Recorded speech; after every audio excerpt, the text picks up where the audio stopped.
મા ભગવતીના ચરણોમાં કોટી કોટી પ્રણામ। આજે આપણે ક્ષમા પ્રાર્થના કરીશું। દુર્ગા સપ્તસતી ચંડી પાઠના 1 થી 13 પાઠના ટૂંકસાર આપણે પૂર્ણ કર્યા। ત્યારે અંતે માને આર્દ્ર ભાવથી ક્ષમા પ્રાર્થના કરીએ કે દુર્ગા સપ્તસતી ચંડી પાઠમાં અમે જે 1 થી 13 પાઠ કર્યા તેના ઉચ્ચારમાં અથવા ભાવાર્થમાં અમારી કોઈ પણ ભૂલ થઈ હોય તો અમને તમારા બાળક જાણીને માફ કરી દેજો।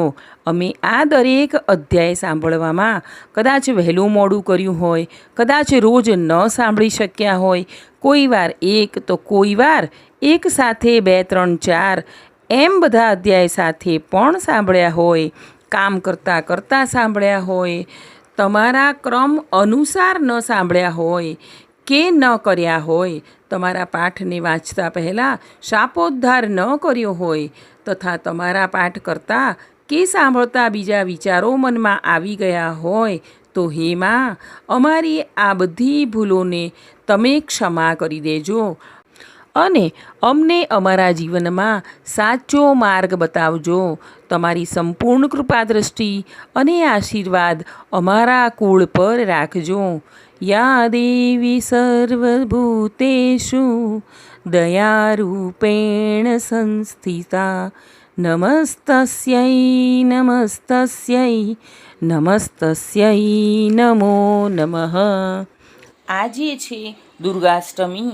આજે ટૂંકો ચંડી પાઠ અવશ્ય કરી લેવો, જે આપણા અગાઉના વિડીયોમાંથી જ મળી જશે, જેને કરવાથી દુર્ગા સપ્તશતી ચંડી પાઠ કર્યા જેટલું પુણ્ય ફળ મળે છે। અથવા જો આજે સમય ન મળે તો નોમને દિવસે તો અવશ્ય જ કરી લેવા। અને તે બધું કર્યા બાદ કોઈ પણ ભૂલ થઈ ગઈ હોય તો માની ક્ષમા જરૂરથી માંગી લેવી। નવરાત્રિના 8મને દિવસે માતાજી મહાગૌરીના સ્વરૂપની પૂજા થાય છે।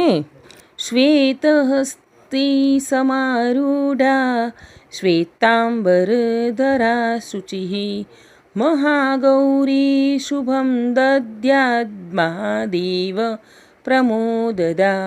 અર્થાત જે સફેદ હાથી ઉપર આરૂઢ, સફેદ વસ્ત્ર ધારણ કરનાર, સદા પવિત્ર છે તથા મહાદેવજીને આનંદ આપનાર મહાગૌરી દુર્ગાદેવી મને મંગલ પ્રદાન કરો। માતા મહાગૌરી એ નવદુર્ગાનું 8મું સ્વરૂપ છે। તેમને 4 ભુજાઓ છે। તેમણે એક હાથમાં ત્રિશૂળ અને બીજા હાથમાં ડમરું ધારણ કરેલું છે। ત્રીજો અને ચોથો હાથ અભય મુદ્રા અને વરદ મુદ્રામાં છે। તેમનું વાહન વૃષભ છે, એટલે તેઓ વૃષારૂઢા તરીકે પણ ઓળખાય છે। આજે માતાજીની પૂજા કરવાથી રોજ કરતાં 10 ગણું વધુ ફળ મળે છે। આજે લોકો ઘરમાં હોમ હવન કરે છે તથા નાની બાળકીઓને ગોયણી તરીકે જમાડે છે। આજના દિવસે પૂજા કરવાથી ભક્તોની તમામ પ્રકારના પાપો અને કષ્ટો દૂર થાય છે। હવે આગળ આપણે સાંભળીશું મા મહાગૌરીની દંતકથા। પ્રાચીન દંતકથા અનુસાર જ્યારે દેવી સતી ભગવાન શિવને તેમના પતિ તરીકે પામવા તપસ્યામાં વ્યસ્ત હતા ત્યારે તેમના સમગ્ર શરીર ઉપર માટી જામી ગઈ હતી। કઠોર તપશ્ચર્યાને કારણે માતાનું શરીર કાળું થઈ ગયું હતું। આખરે દેવીની તપસ્યાથી પ્રસન્ન થઈ ભગવાન શિવ તેમનો સ્વીકાર કરે છે। તે સમયે જ્યારે દેવી સતી ગંગાના પાણીમાં સ્નાન કરે છે ત્યારે તેઓ વીજળીની જેમ ખૂબ જ તેજોમય બની ગયા હતા। ત્યારે ભગવાન શિવે દેવીના આ સ્વરૂપનું નામ મહાગૌરી રાખ્યું। હવે આપણે જોઈશું મા મહાગૌરીની પૂજા આપણે કઈ રીતે કરવી। અષ્ટમી તિથિને દિવસે સવારે સ્નાન અને ધ્યાન કર્યા પછી મા ગૌરીની સ્થાપના કરો। કળશની પૂજા કર્યા પછી માતાની વિધિ પ્રમાણે પૂજા કરો। આ દિવસે માતાને સફેદ ફૂલ અર્પણ કરો। માતાની વંદના મંત્રનો જાપ કરો। વંદના મંત્ર 108 વાર જપવા।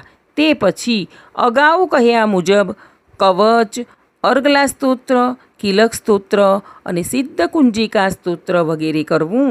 આજે પીળા વસ્ત્રો પહેરવાનો મહિમા છે. આ દિવસે માતાને સફેદ નૈવેદ્ય અર્પણ કરવાનું ભૂલશો નહીં.